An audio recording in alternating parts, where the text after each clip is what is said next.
El mundo bajo el prisma de la caridad.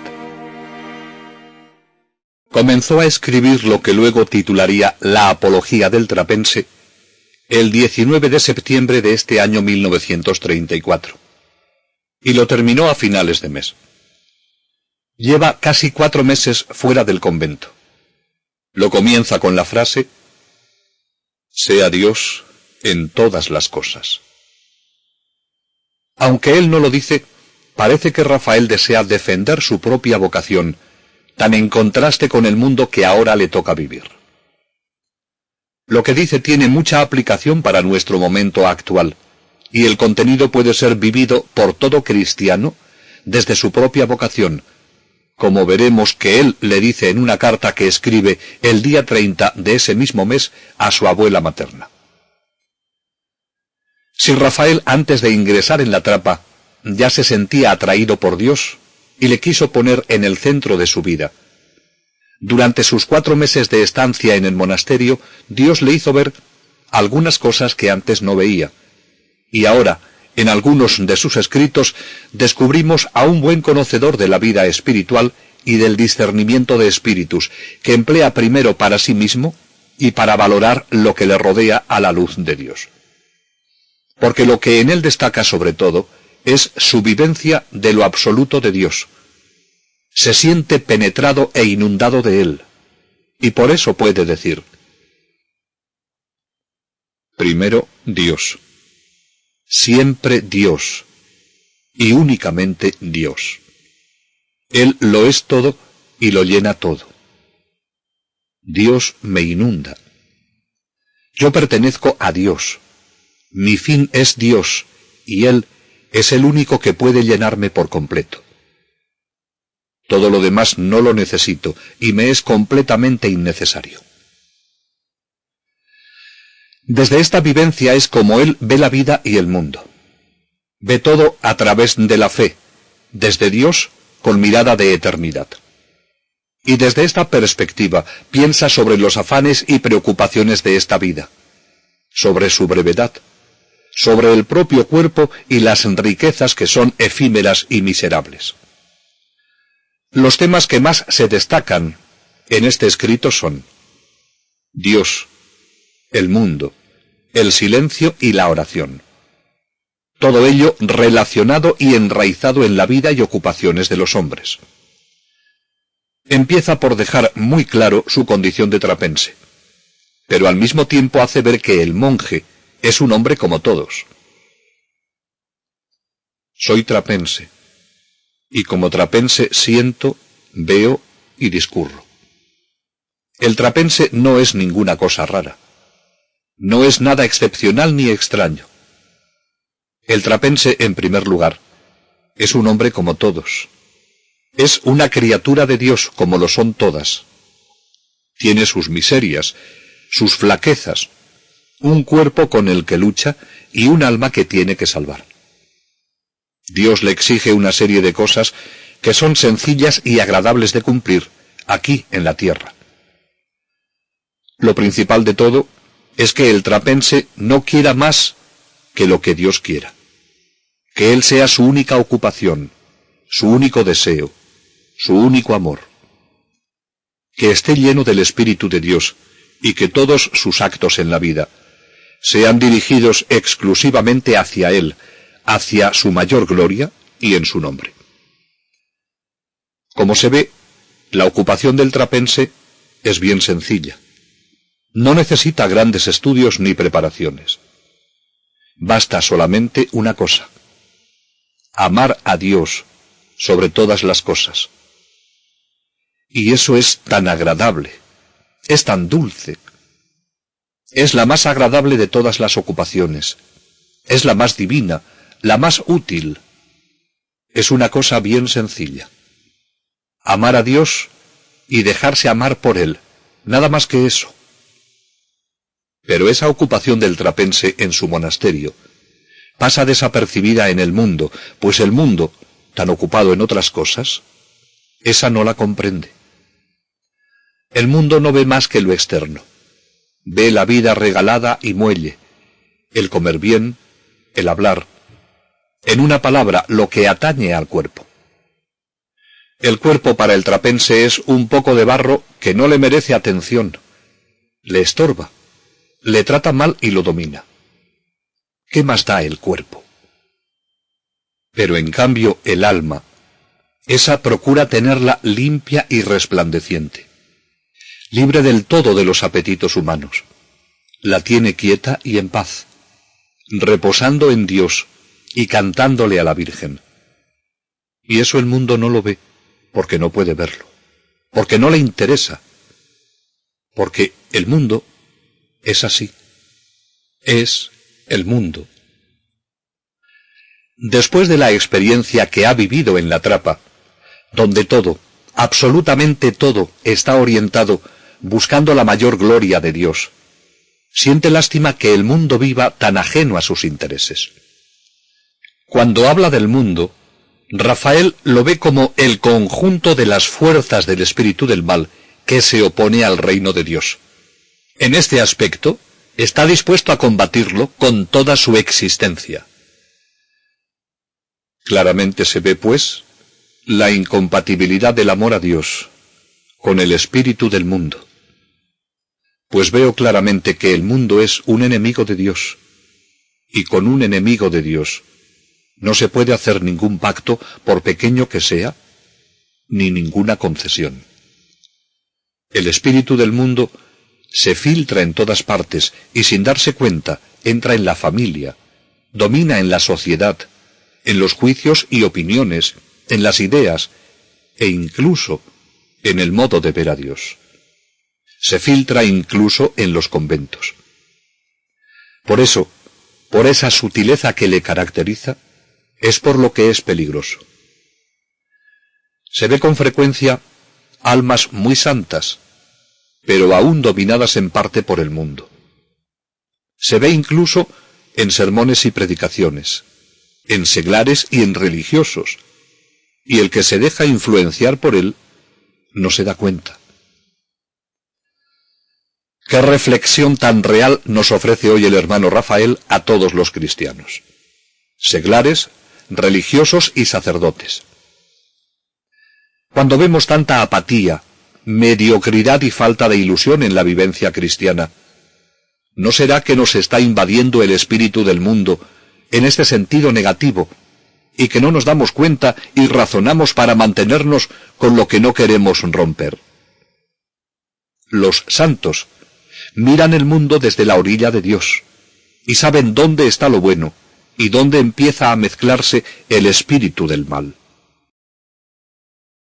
Rafael, con su profunda experiencia cristiana, sabe ver el mundo como salido de la mano de Dios, y piensa que si la naturaleza nos asombra y entusiasma, es porque su autor está allí.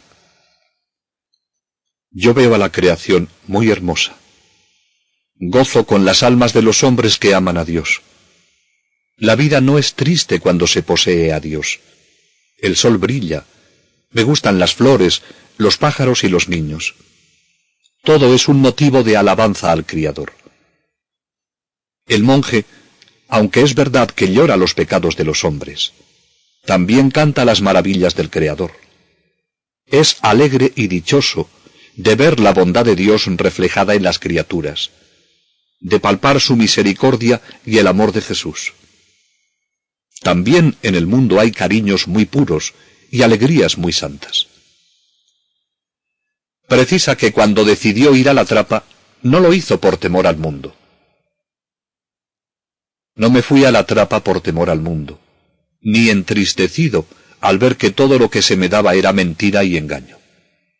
No era un desengañado, en primer lugar, porque para desengañarse hay que estar engañado, y a mí el mundo no me engañó ninguna vez.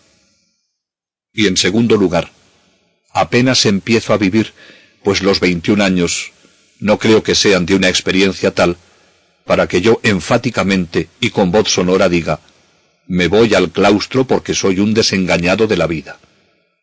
Y con el semblante compungido me retire a la soledad monástica para llorar mis pecados. No hay nada de eso. A mí la vida me florecía, me acariciaba y Dios me mimaba.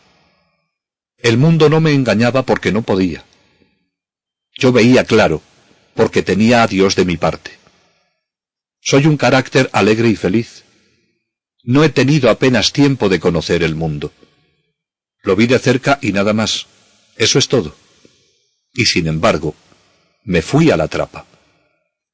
Los deseos y el interés de ser algún día un buen arquitecto, los cambié por los de procurarme un puesto en el cielo amando a Dios.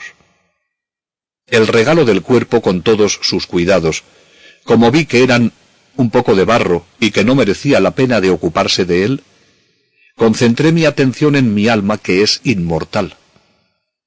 Y por último, como veía claramente que Dios me amaba mucho más de lo que yo le correspondía, decidí entregarme a Él en cuerpo y alma, para así, con mis sacrificios corporales y espirituales, salvarme yo y salvar a los demás. Le resulta difícil, ahora que está en el mundo, después de ser trapense, decir la impresión que le produce el mundo. Los hombres están tan ocupados que poco a poco se van alejando de Dios. Sigue contando lo que ha visto y sus reflexiones son de gran actualidad. Una tarde visita una iglesia. Está casi desierta. Una mujer mascullaba oraciones delante de un altar. Otro grupo de mujeres cuchicheaban junto a un confesonario. Y el Señor Dios de la creación, el juez de vivos y muertos, estaba en el sagrario, olvidado de los hombres. En la paz y en el silencio del templo, mi alma se abandonaba a Dios. Veía pasar por delante de mí todas las miserias y todas las desgracias de los hombres, sus odios y sus luchas, y pensaba que si este Dios que se oculta en un poco de pan no estuviese tan abandonado, los hombres serían más felices, pero no quieren serlo. ¿Cuánto podríamos ayudar a nuestros hermanos, los hombres de hoy, en la situación concreta que vivimos, si las reflexiones que hace Rafael las hiciésemos nuestras y con sinceridad viésemos cómo podemos suplir el abandono de todo un Dios en nuestras iglesias y capillas de los conventos, tantas veces desiertas porque andamos ocupados en muchas cosas? Nos narra después, con un realismo impresionante, cómo se dirigió a los barrios de la ciudad donde se ve la pobreza material y moral, y con su tono reflexivo compara cómo viven en el centro de la ciudad los que poseen de todo y la carencia de lo indispensable de los pobres. Los unos y los otros son hijos de Dios. Todos tienen las mismas miserias y los mismos pecados. ¿Cuál es la solución que propone para tanta injusticia y lacra social? Al ver la sociedad tal como está hoy día, ¿quién es el cristiano que no le duele el alma el verla en tal estado? Cuando pienso que todos los conflictos sociales, todas las diferencias se allanarían si mirásemos un poco más hacia ese Dios que tan abandonado estaba en la iglesia que yo acababa de visitar. Cuando pienso, al ver el espectáculo que presentan los hombres, que los odios y las envidias, los egoísmos y las mentiras desaparecerían si mirásemos a Dios. Cuando veo tan fácil la solución para que los hombres sean felices, pero estos, ciegos o locos, no lo quieren ver, entonces no puedo menos de exclamar: Señor, Señor, mira a tu pueblo que sufre. Los hombres no son malos, Señor, pero si tú los abandonas, ¿quién podrá, Señor, subsistir? ¿Qué podemos hacer nosotros solos? Nada, absolutamente nada. Si tú apartases tu mirada del mundo por un solo instante, el mundo se hundiría en el caos. No todos podemos influir directamente para remediar las diferencias sociales y los sufrimientos de los hombres, pero todos podemos vivir con justicia y caridad en lo que nos corresponde, y orar incesantemente al Señor para que Él abra las mentes de los hombres para ver las realidades a su luz, y mueva los corazones para remediar lo que se puede, cada uno desde las propias posibilidades. Rafael ve el mundo bajo el prisma de la caridad. Él está anclado en Dios y ve el mundo, las cosas y los hombres a través del corazón de Dios.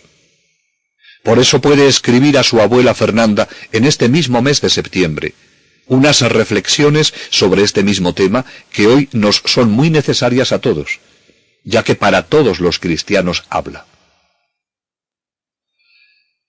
Ahora que estoy en el mundo, veo que el resto de los hombres piensan como yo pensaba antes, y dicen, si me ven a menudo en la iglesia, es natural, claro, estrapense.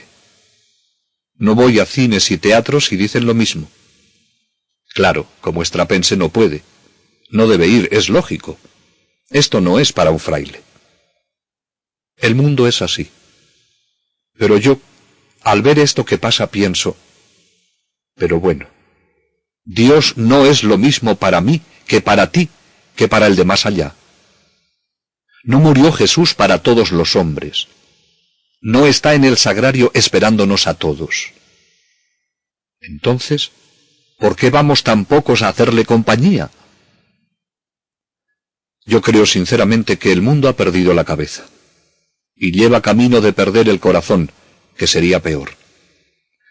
¿Qué más da ser trapense que ser militar, ser pobre o rico, alto o bajo, hombre o mujer? El amor a Dios debe ser único, y no valdrá decir allá un día, delante de Jesús, yo, Señor, te he querido, pero como he tenido que ir todos los días a un cuartel, pues claro, el militar no puede ocuparse de otras cosas. Y el labrador, ocupado con sus yuntas, tampoco tiene tiempo. Y el intelectual no puede interesarse en ñoñeces de fraile. Y así, sucesivamente, todo el mundo. O somos cristianos, o no lo somos. O se ama a Dios o no se le ama. Pues quien no está conmigo, está contra mí, dice Jesús. Las palabras de las Sagradas Escrituras son claras y terminantes. Por tanto, no te extrañes de que no me interese nada más que Dios y su gloria.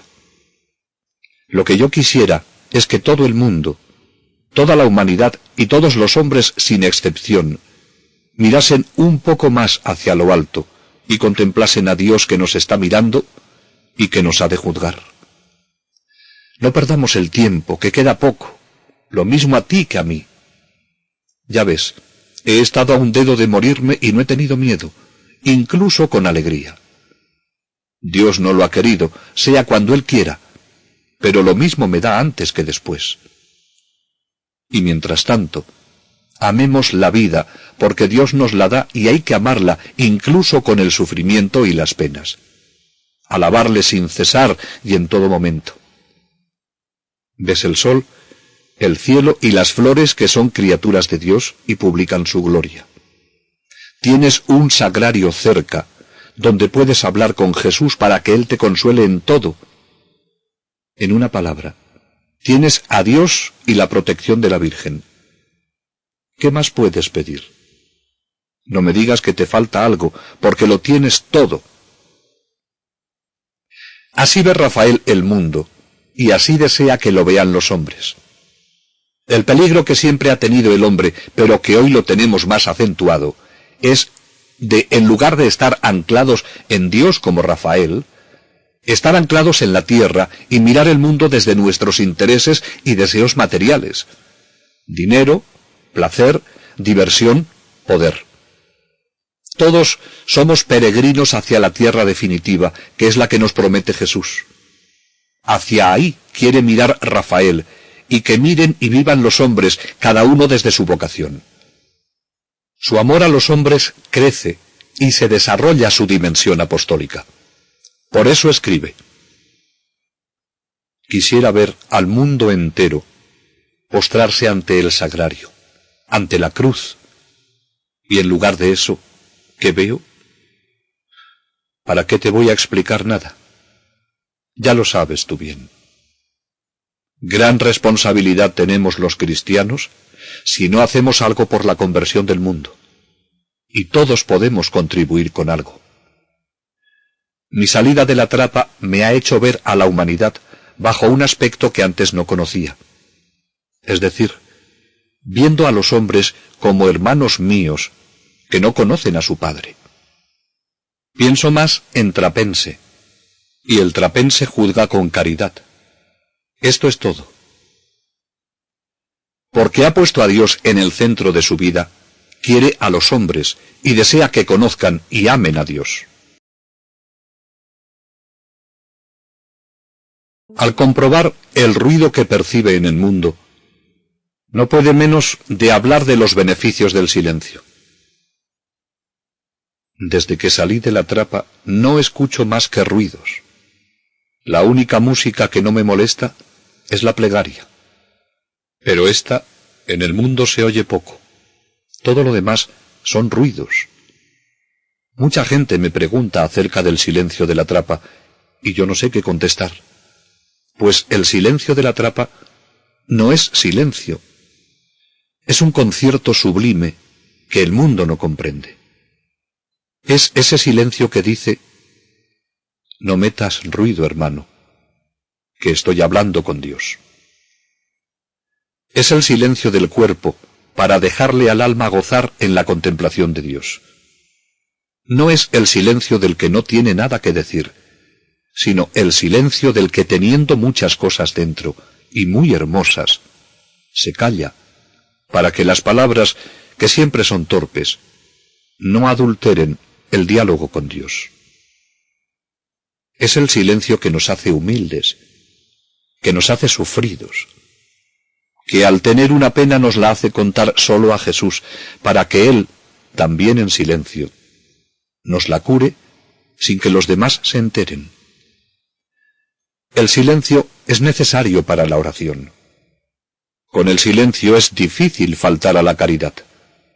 Con él se agradece más que con palabras el amor y el cariño de un hermano.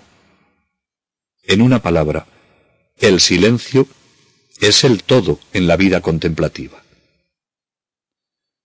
Por eso, ahora que estoy en el mundo, todo lo que no es silencio me parece ruido, y a veces inoportuno. Pues como el trapense para lo único que abre la boca es para cantarle a Dios, aquí en el mundo es lo contrario. Cuando se quiere hablar de Dios, todos cierran la boca. En uno de los párrafos que impresionan, Rafael imagina a la humanidad reunida en un inmenso valle. Todos los hombres están en él. Van y vienen, se mueven y gritan. Dios está en lo alto de una montaña, desde donde domina el valle, que es más inmenso que el mar. De la inmensa muchedumbre, que es toda la humanidad, llega hasta la cumbre del monte donde está Dios un clamor como de un trueno. Son las conversaciones de los hombres, su música mezclada con gritos de combate, ayes de dolor y de alegría, retumbar de tambores, pitidos de fábricas, motores eléctricos, gritos de las plazas y de los circos, millones y millones de discusiones, conversaciones, conferencias, cines y teatros. Todo ese grito capaz de enloquecer a quien no fuese Dios llega hasta la cumbre del monte. Pero allí se para. Dios no lo oye. Todo ese ruido lo desdeña, le ofende y no lo oye. ¿Por qué Dios no barre de un soplo toda esa muchedumbre de gente que no hace más que un ruido insoportable? Parece que a Dios algo le detiene. Algo escucha complacido. ¿Es un murmullo? No, apenas se oye. Entonces, ¿qué es? Nos ponemos a mirar detenidamente a los hombres del valle y vemos que algunos no gritan, no corren ni pegan martillazos. ¿Qué hacen? Parece que no hacen nada. Están en silencio y de rodillas. Los demás los miran y se extrañan. Entonces vamos a ellos y les preguntamos, ¿qué hacéis? ¿Por qué no os unís a nosotros en el progreso, en la civilización? Y entonces ellos nos dicen, calla, hermano, no metas ruido, que estoy hablando con Dios. ¿Qué sería del mundo sin la oración? Si lo único que agrada a Dios, si lo único que le impide barrer a la humanidad desapareciese, ¿por qué se extraña, pues, el mundo de que unos hombres, llenos de buena voluntad, se dediquen a hincar su rodilla en tierra y eleven el corazón a Dios? ¿Los creen inútiles? Les llaman egoístas, locos y que están perdiendo el tiempo. Pero no es así. Los hombres que se dedican a la oración son los únicos que saben aprovecharlo. El hablar con los hombres y discutir banalidades con ellos, esos son los que normalmente pierden el tiempo.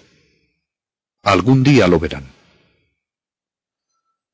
Aquel hermano lego del convento, inculto, sencillo, y que en silencio reza Avemarías, está contribuyendo más por la paz universal que todos los discursos pronunciados por los miembros de la Sociedad de Naciones desde que se fundó. Esto parece exageración, pero es pura verdad, y yo estoy convencido de ello. Algún día, que no tardará, lo veremos palpablemente. Y cuando veo gente buena y católica que desdeña la oración como cosa secundaria, cuando es todo lo contrario que es lo principal, me dan ganas de decirles muchas cosas, pero me callo. Y precisa. No es que yo diga que los que trabajan por la gloria de Dios en el mundo no hacen nada, al contrario. Lo que quiero decir es que si no tienen oración, todo es tiempo perdido. Bueno está predicar y moverse, pero si de vez en cuando no se arrodillan y en silencio ruegan a Dios, corren el peligro de que todas sus actividades se mezclen con las actividades del mundo y que entonces lo único que hacen es hacer ruido. Ruido que no llega a Dios y por tanto, tiempo perdido. ¿Qué importancia dan los santos a la oración? Y sobre todo, ¿cómo la practican? Este trato familiar con Dios le hace encontrarle en todo. En las criaturas, lo mismo en los hombres que en los seres irracionales, también veo a Dios. En la grandeza de las almas para alabarle, y en la miseria de los cuerpos para implorarle. En los actos de la vida, también veo a Dios, y todo con Él lo relaciono. Y como para mí, lo único que me interesa es Dios, al analizar un hecho, una impresión de mis sentidos o un acontecimiento que me impresione, lo primero que busco es a Dios. Analizo mis ideas para en ellas tropezarme con Él, y encamino mis actos para que por medio de ellos me conduzcan a Él. Y esto es tan fácil. Incluso el comer, el reír, el hablar, todos los actos que hacemos en la vida corriente, lo podemos encaminar a ese fin. Y así resulta que haciéndolo todo por Dios, todo es bueno. Y con las más insignificantes cuestiones de la vida, podemos elevar el corazón a Él y a Él encomendárselo todo. Sus reflexiones son oraciones en las que con humildad dice al Señor sus faltas y le pide su ayuda. Pero, Señor, vos sabéis que aunque este es mi deseo, cuántas y cuántas veces me olvido de que existes y me porto como si tú no me vieras. Cuántas veces al cabo del día he hablado sin tenerte presente y me he ocupado en mil quehaceres que aunque no son malos, como no te los he ofrecido, pierden su valor. Señor, si tú lo eres todo, ¿cómo es posible que yo, aunque sea por un momento, te olvide? Ah, Señor, Si solo fuera el olvidarte, menos mal. Pero, ¿y el ofenderte? Corramos un velo. Lo pasado pasó, pero permitidme estar en tu presencia, y ojalá tuviera las lágrimas del rey David, que al ponerse en tu presencia recordaba su pecado, la angustia le oprimía el pecho, y no hallaba descanso de tanto llorar en su lecho. Señor, miradme bien, y veréis que, aunque no merezco que me atendáis, podréis ver que aunque estoy ocupado en 1000 cosas y menesteres, mi espíritu lo tengo en vos. Y si alguna vez me distraigo y las criaturas me apartan un solo momento de ti, tened en cuenta que soy débil, que mi corazón es humano y que soy un hombre lleno de imperfecciones. Mi deseo es veros en todo lo que me rodea, no pensar más que en tu amor infinito hacia mí, y tenerte siempre presente, lo mismo en el sueño que en la vigilia, cuando río y cuando lloro. Que todo lo encamine a tu fin, y que me falte todo menos tú. Pues teniéndote a ti, lo tengo todo. Así vive y así ora Rafael, incluso en medio del mundo, y en medio de una cierta oscuridad o desolación, que tiene que vivir solo, sin la cercanía de una persona que le ayudase a discernir el estado de su alma, en la que el Señor no cesaba de trabajar. Con todo realismo reconoce que la mayor parte del tiempo que ha pasado fuera de la trapa, Dios ha sido su confidente.